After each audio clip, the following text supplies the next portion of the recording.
అంటే మీరు ఇందాక మనం మాట్లాడుకునేటప్పుడు కూడా డీన్స్ గాని, ఆ హెడ్స్ గాని అందరూ ఐఐటీ వాళ్ళే ఉన్నారు కదా! చెక్ చేసుకోమని చెప్పే కదా, నేనే చెప్పా కదా. ఇప్పుడు IIT plus 30 years experience, 32 years experience. ఏదో ఐఐటి ఇప్పుడు పాస్డ్ అవుట్ అయ్యి వచ్చిన వాళ్ళు కాదు కదా. కంప్లీట్ వాళ్ళ నాలెడ్జ్ 100% పిల్లలకు ఉపయోగపడుతుంది కదా. 30 ఇయర్స్ వాళ్ళు ఎడ్యుకేషన్ సెక్టర్లో ఉన్నారంటే ఎంతమంది పిల్లలు పాస్ అయ్యి వెళ్ళింటారు బయటికి?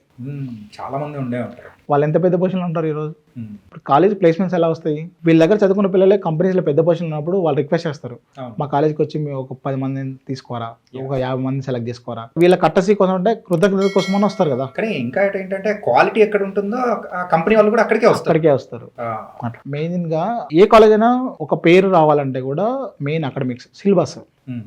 సిలబస్ అనేది నీట్గా ఉండాలి. ఆ. అంటే వీళ్ళకి సిలబస్ కొన్ని అవార్డ్స్ ఉంటాయి, అవార్డ్స్ ఉన్నాయో చెక్ చేసుకోవాలి ఫస్ట్ ఆఫ్ ఆల్. హ్మ్. తర్వాత ఆన్ టైం ఉందా లేదా చెక్ చేసుకోవాలి. హ్మ్. అంటే యూనివర్సిటీలో ఎలా ఉంటుందంటే ఎగ్జామ్స్ ఆన్ టైం నడవాలి, అంటే సిలబస్ కంప్లీట్ అవ్వాలి. హ్మ్. సిలబస్ కంప్లీట్ అవుతానే పిల్లలు ఎగ్జామ్స్ రాయగలుగుతారు. రాయగలుగుతారు.